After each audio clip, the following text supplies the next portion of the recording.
Hi everyone. Today we are going to see about the great board of A1. I am Dr. Bevin Mail, Assistant Professor of English, Vivani Perumal College for Women, Virudhunagar. The Tudors, who ruled England from 1485 to 1603, were the patrons of Renaissance. Henry VIII invited many Italian humanists to his court, and his successor, Queen Elizabeth I, was fond of watching dramas in her court. She had been the source of inspiration for all the Elizabethan dramatists. When the university wits Marlowe, Nash, Green, and Cade were experimenting and imitating the Greek dramas on the English stage, William Shakespeare, who knows little Greek and less Latin, just entertained the court with his humor and wit. The Renaissance was the first fertile soil in which the genius of William Shakespeare was fostered for a good growth. Let us see the life of William Shakespeare.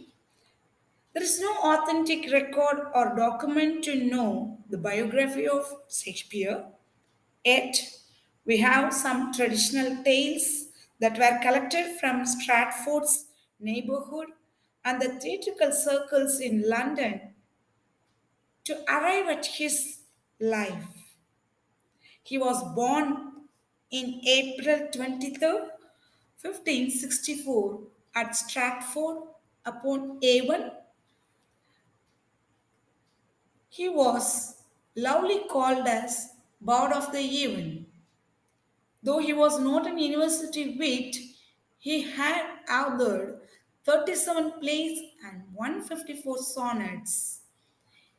His uniqueness stands when he introduced and invented more than 1700 words in English. He has almost used over 20,000 words. Remember, it is a result that an erudite scholar might have known maximum 17,000 words. Then just wonder at the brilliance and the competence of our Shakespeare.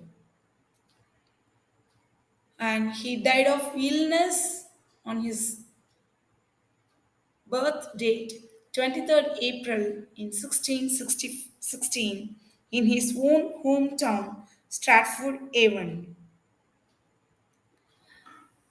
Let us see his family now. His father, John Shakespeare, was a dealer in wool and leather. He is a cloth maker. His mother, Mary Auden, was the daughter of a landowner. Shakespeare was educated as a free school in Stratford. There he learned little Latin. He could not complete his school education due to the necessity to earn for his family. He married a 26-year-old Anne Hathaway when he was just 18 in 1582.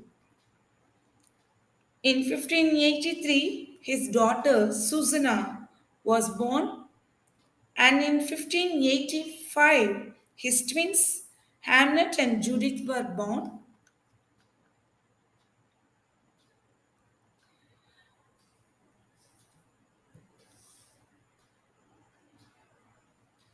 We have some lost history about his visit to London.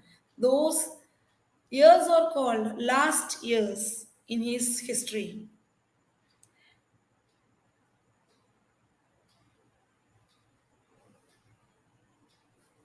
There is no evidence to show for what reason he took the profession in theatre, but we get we got a wonderful dramatist. In 1592, he emerged at the center of theatrical life as well known dramatist in London. In 1593, his two volumes of poems entitled Venus and Adonis and The Rape of Lucrece were published.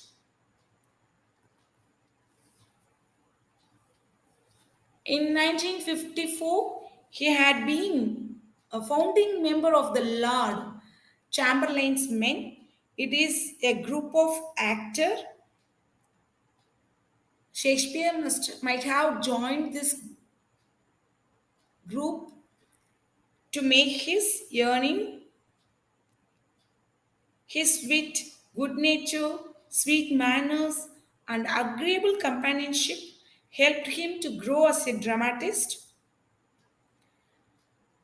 Henry Wriothesley, Earl of Southampton, had been a supporting patron to Shakespeare.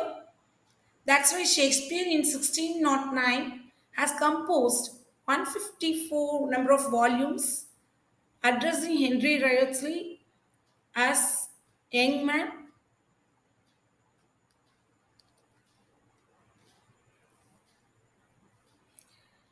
We can divide Shakespeare's literary career into four periods.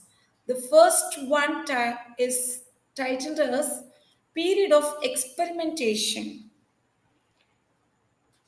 The second one is Period of the Humor and History. Thirdly, Period of the Great Tragedies and Problem Plays. Finally, Period of the Fine Comedies or Romances. Let us see about his dramatic career. The first period shows his immature artistic portrayal of human life. The language is very extravagant and the human life is treated superficially.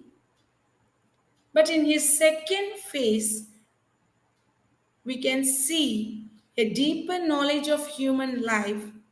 So he has portrayed many optimistic characters. His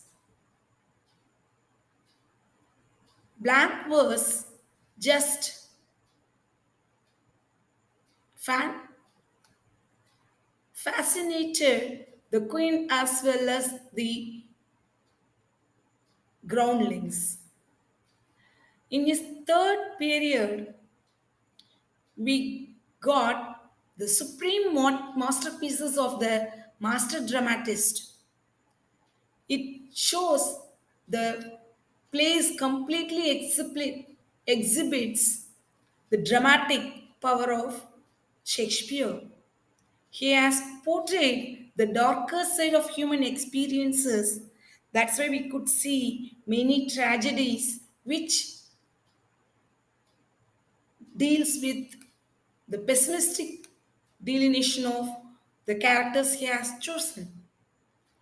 Fourthly, we have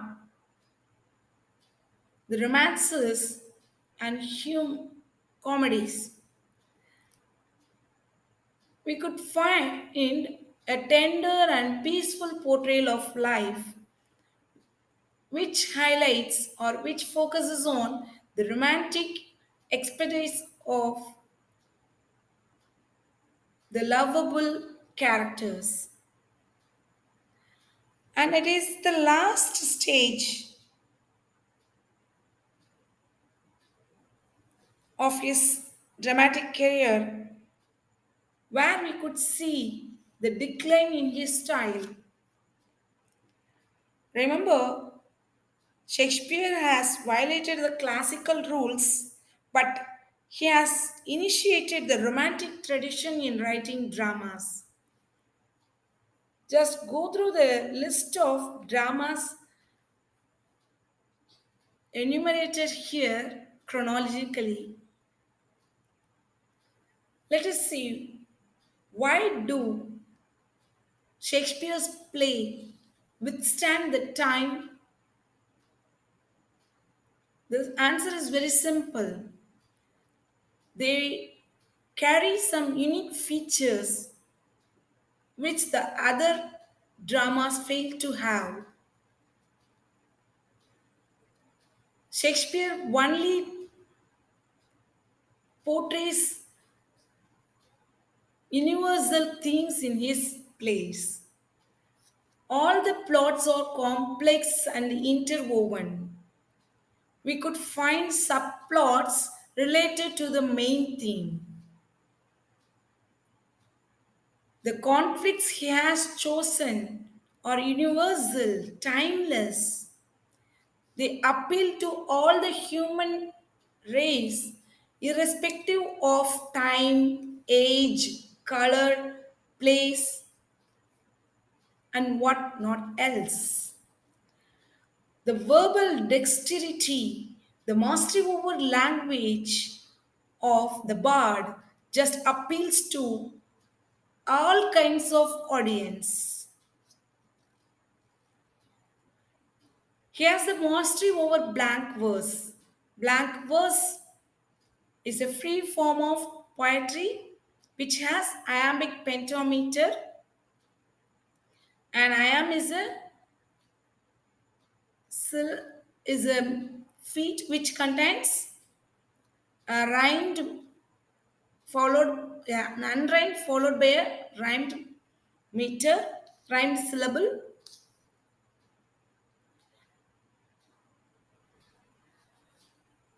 And moreover, the most important element of Shakespeare's dramas are his stagecraft, his excellent handling of stage techniques, regardless of the restrictions he had during his age. For example, he used to weave his plot based on disguise of men and women. The women characters mostly disguised themselves as men so that he could employ men for the characters. In Shakespeare's era, women are not mostly allowed to perform in dramas. He could overcome such limitations through his excellent drafting of plots. Next, the Shakespeare's theatre globe doesn't have any front curtain. There is an exit and entry. There will be a balcony. The morning will be shown with the picture of a sun, evening with the moon or a light. Thus, he could stage dramas even in the morning or in the evening. The globe theatre is designed in a way that all strata of audience could enjoy watching the play at their own comfort level. The groundlings can make noise to reach the actors. Shakespeare violated the unity of time, unity of place, and unity of action just to cater to the needs of the groundlings. He has mingled tragedy and comedy in some extent. He has made use of the fools, clowns to highlight the tragic flaw of The protagonist.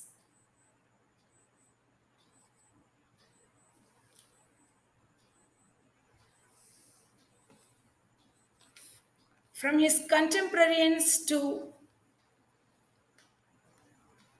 the present critics have paid much tribute to the Bard of Avon. Ben Jonson, his contemporary, has praised him as he was not of an age but for all time. Yes, the word spoken in the 17th century is true till now. Ralph Waldo Emerson, the American writer, he found Shakespeare as inconceivably wise. Samuel Johnson, the great biographer, has commented upon Shakespeare's drama as the mirror of life. Dear students, uh, there is a saying that every moment or every second there will be an article or a journal or a book will be published on the works of Shakespeare.